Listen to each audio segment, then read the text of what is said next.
जय श्री राधे। वैशाख महात्म 26वां अध्याय। आज के अध्याय में हम सुनते हैं 25वें अध्याय से आगे की कथा।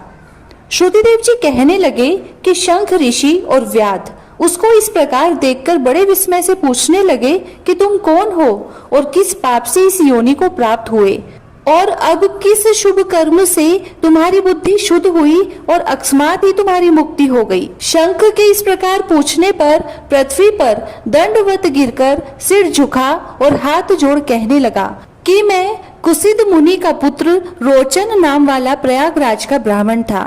आसन, शयन, निद्रा, लोकचर्या, ब्याज लेना यही मेरा काम था।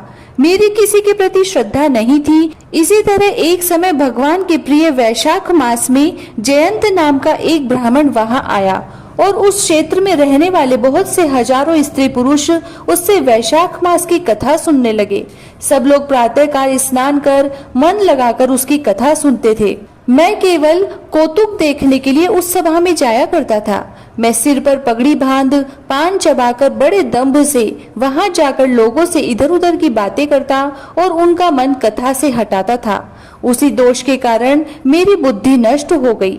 अब मैं 84 लाख योनि भोगकर इस रूप में इस वृक्ष के कोटर में बैठा हूँ। देव योग से आपके मुख से निकली हुई कथा को सुनकर मेरे सब पाप नष्ट हो गए और दिव्य देह धारण कर आपकी शरण में आया हूँ।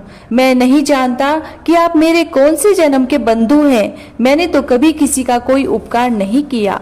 फिर सज्जनों का संग कैसे हुआ, आप मुझ पर कृपा करके कहिए। शंख मुनि ने बड़े प्रेम से उसको उठाया और उनके स्पर्श से उसके सब पाप नष्ट हो गए।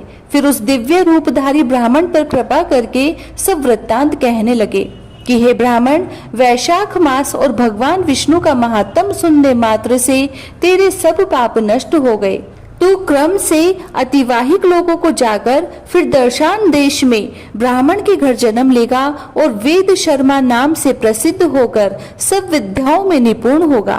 प्रत्येक जन्म में तुझे जाति स्मृति रहेगी और तुम संपूर्ण इच्छाओं को त्याग कर वैशाखोक्त विष्णु के प्रिय धर्म को करोगे। निष्प्रह गुरु भक्त और जितेंद्रिय होकर उस जन्म में सदैव भगवान की कथा सुनने में तत्पर रहोगे और इस प्रकार सिद्धि को प्राप्त हो जाओगे और सब बंधनों से मुक्त होकर दुर्लभ मोक्ष पद को प्राप्त करोगे। डरो मत, मेरी कृपा से तुम्हारा कल्याण होगा। जो किसी प्रकार श्रद्धाहीन होकर भी भगवान के नाम का स्मरण करता है वह भी निर्मल होकर मुक्त हो जाता है। तो जो श्रद्धा पूर्वक जितेंद्रिय होकर सुनता है तो फिर उनका तो कहना ही क्या।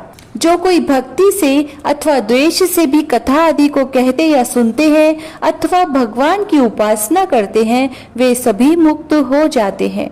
भगवान के भिन्न यश से अंकित जो अनेक नाम हैं, उन्हें साधु महात्मा सुनते, गान करते और मनन करते हैं।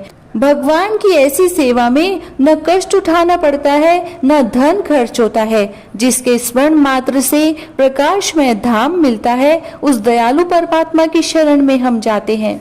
तुम भी उस नारायण की शरण में जाओ, वैशाखोक्त धर्म के कार्यों को करो, इसी से भगवान तुम पर प्रसन्न होंगे। ऐसे कहकर मुनीश्वर चुप हो गए। तब व्याध को देखकर वह दिव्य पुरुष मुनीश्वर से कहने लगा कि महाराज, मैं धन्य हूँ। आपकी कृपा से मेरे पूर्ण भाग्योदय हो गए हैं। आपने मुझ पर बड़ी कृपा की जिससे मेरी यह दुष्ट योनि चली गई। ऐसा कहकर वह परिक्रमा कर आज्ञा ले स्वर्ग लोक को चला गया। जब संध्या हो गई तो शंख मुनि व्याध सहित रात्रि को वहां ही रहे और शंख मुनि भगवान के अनेकों अवतारों और इतिहास की कथा सुनाते रहे।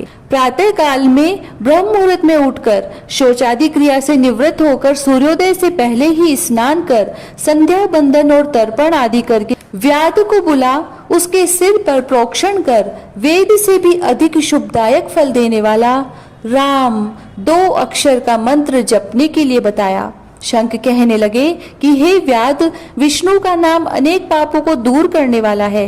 इससे हे व्याध, तुम निरंतर राम नाम का जाप करो। यह संसार के सब बंधनों को काटने वाला है। फिर श्रुतिदेव जी कहने लगे कि जूते दान करने से ही व्याध को कितना दुर्लभ ऋषित्व प्राप्त हुआ। जो कोई इस पाप नाशक कथा को सुनेगा उसका संसार में फिर से जन्म नहीं होगा। 26वां अध्याय समाप्त। जय श्री राधे।